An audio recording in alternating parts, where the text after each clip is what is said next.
Vamos então à ministração da palavra de Deus, a gloriosa palavra de Deus. Carta aos Romanos, capítulo 10, versículo 8, carta aos Romanos 10, 8. Mas que diz? A palavra está junto de ti, na tua boca e no teu coração. Esta é a palavra da fé que pregamos. A saber, se com a tua boca confessares ao Senhor Jesus e em teu coração creres que Deus o ressuscitou dos mortos, serás salvo. Visto que com o coração se crê para a justiça, e com a boca se faz confissão para a salvação. Porque a Escritura diz, todo aquele que nele crê não será confundido, porquanto não há diferença entre judeu e grego, porque um mesmo é o Senhor de todos, rico para com todos os que o invocam. Porque todo aquele que invocar o nome do Senhor será salvo. Como, pois, invocarão aquele em quem não creram? E como crerão naquele de quem não ouviram? E como ouvirão, se não há quem pregue? E como pregarão, se não forem enviados, como está escrito, quão formosos os pés dos que anunciam a paz, dos que anunciam coisas boas. Mas nem todos obedecem ao Evangelho, pois Isaías diz, Senhor, quem creu na nossa pregação? De sorte que a fé é pelo ouvir, e ouvir pela palavra de Deus. A fé vem pelo ouvir, e ouvir a palavra de Deus. Existe um princípio espiritual para mim e para a tua vida, que eu até anotei, que a vitória ela começa com o nome de Jesus em seus lábios, mas não será consumada até que a natureza de Jesus esteja em seu coração. Vou repetir, a vitória começa com o nome de Jesus em seus lábios, mas ela não será consumada até que a natureza de Jesus esteja em seu coração. A palavra de Deus, o nome de Jesus tem que estar no meu e no teu lábio. Foi para isso que nós nos convertemos. Foi por isso que nós nos tornamos um discípulo de Cristo Jesus. É o que o escritor de Romanos, Paulo, está falando. A palavra de Deus, a palavra está junto de ti, na tua boca e no teu coração. Esta é a palavra de fé que pregamos, da qual nós a recebemos. E é essa palavra que pousou em nós e faz em nós morada. Como eu tenho ministrado acerca de que devemos guardar o nosso coração, e o nosso coração e os nossos pensamentos precisam se inundar da palavra de Deus. Mas eu tenho que falar de Cristo, a palavra tem que estar na minha boca, mas também contida no meu coração para moldar o meu caráter, para moldar o meu interior, os meus pensamentos, os meus sentimentos, aquilo que sai da minha boca, nas minhas atitudes. Porque com o coração, aqui a Bíblia fala então, com sua boca, se com a tua boca confessares, Jesus Cristo é o meu Senhor, e em teu coração creres, fé, que Ele ressuscitou dos mortos, será salvo.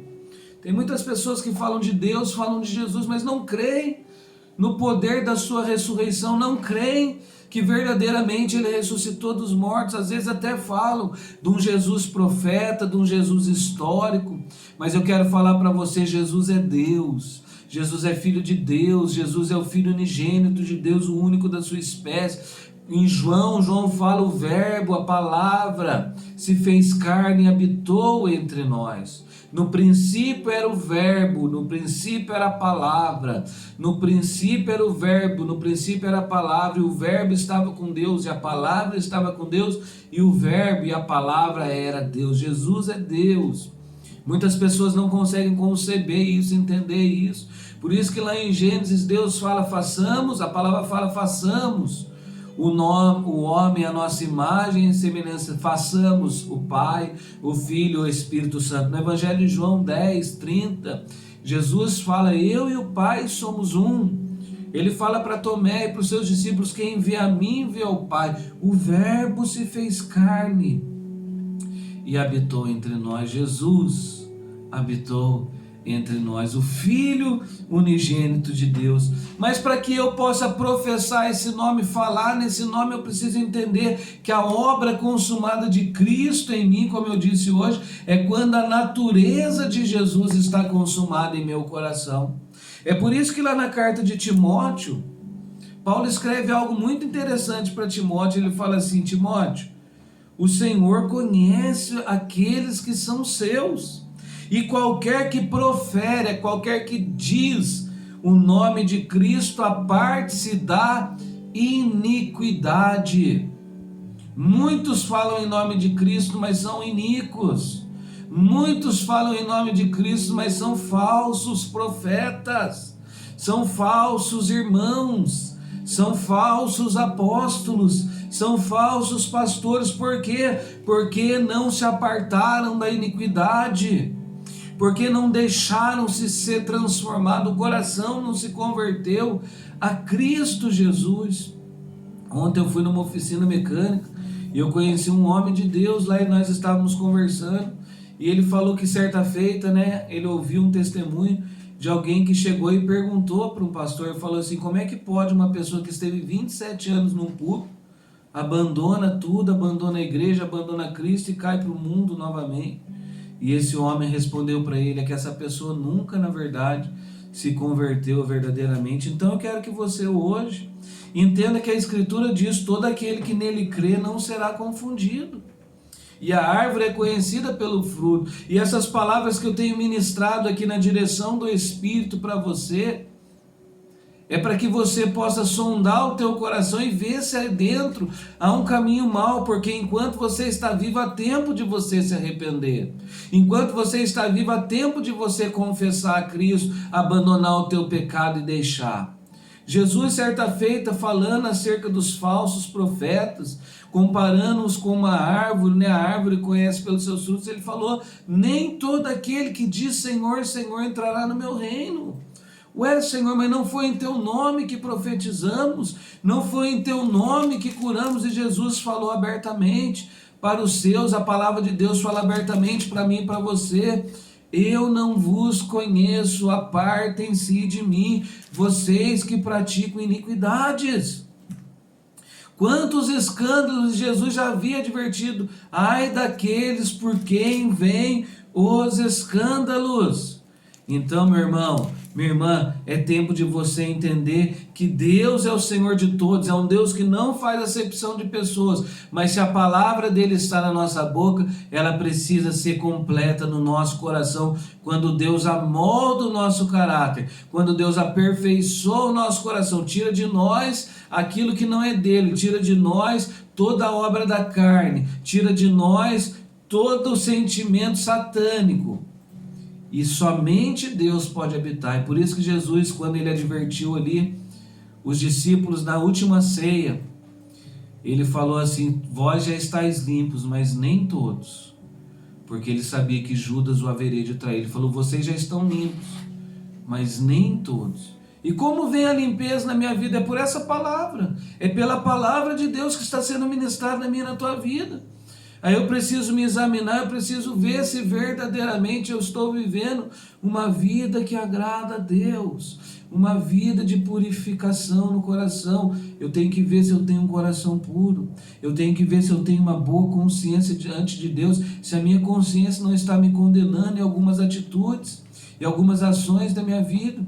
Eu tenho que ver se a minha fé é uma fé genuína, não é uma fé fingida. Eu quero mostrar para as pessoas algo que eu não sou. Eu preciso me examinar. Por isso que a Bíblia fala: examine-se o homem a si mesmo, e todo aquele que invocar o nome do Senhor será salvo. Eu não sei quanto a você, mas eu sei quanto a mim. Nós precisamos invocar o Senhor e falar: Senhor, sonda o meu coração, e vê se há em mim ainda algum caminho mau. Porque se houver, Senhor, eu quero confessar, eu quero me arrepender, eu quero deixar esse caminho mau, porque eu quero que o Senhor me guie pelo caminho eterno. Quero falar algo muito importante. Aqui tudo é passageiro, céus e terra vão passar, mas a palavra do nosso Deus não vai passar. A palavra do nosso Deus é uma palavra eterna. Céus e terra vão passar, a nossa vida é transitória, os nossos problemas vão passar, mas a palavra do nosso Deus é eterna. E aqui Paulo ainda fala: mas como invocarão aquele em quem não creram? E como crerão naquele de quem não ouviram? E como ouvirão se não há quem pregue? Como pregarão se não forem enviados? Como está escrito: quão formosos os pés daqueles que anunciam as boas novas. Eu estou pregando para você, Cristo Jesus, um Deus que tem na sua essência o amor, um Deus que fala: eu não vim para condenar o mundo, mas para salvar o mundo. Mas para isso eu preciso entregar a minha vida para Ele. Para isso eu preciso entregar o meu coração a Ele, porque quando Ele entra no meu coração, Ele amolda o meu coração segundo o teu querer, e eu então faço a vontade dEle. Eu posso declarar como Paulo declara na carta aos Gálatas: já não sou eu quem vive, mas é Cristo que vive em mim. A partir de agora Ele dirige a minha vida. A partir de agora Ele é o condutor da minha vida. Por isso Jesus fala: se alguém quiser me seguir, negue-se a si mesmo, renuncie-se a si mesmo. Vida de evangelho é uma vida de renúncia. Eu não digo legalismo, porque tem pessoas que invalidam a palavra de Deus para querer forçar homens segundo doutrinas humanas. Não, eu estou falando de você olhar para a palavra de Deus, pedir a unção do Espírito do Senhor, pedir o auxílio da palavra de Deus, e Deus vai amoldando a tua mente, o teu coração, até que nós nos tornemos semelhantes a Ele. Quanto mais nós nos tornemos parecidos com Ele, lembrando que é a Ele quem nós vamos no último dia prestar contas da nossa vida. E é esse Cristo Jesus que morreu, mas a morte não pôde detê-lo, que está ressuscitado, ressurreto, vivo, à direita de Deus, intercedendo por mim e por você. Não vou deixar vocês órfãos. Eu vou enviar o meu Espírito, eu vou derramar o meu Espírito sobre você, sobre os seus filhos, sobre os filhos dos teus filhos. Nós vivemos por essa promessa. Essa é a palavra da fé que eu prego para você. E a carta aos Romanos fala: mas nem todos obedece ao Evangelho, pois Isaías diz: quem creu, Senhor? Senhor, quem creu na nossa pregação? Você tem o direito de escolher hoje. Você pode rejeitar ou você pode aceitar. Você pode abrir a porta para Ele, porque Ele está à porta batendo, e Ele quer entrar, quer sentar, quer ceiar com você. Você pode abrir a porta do seu coração, você pode negar.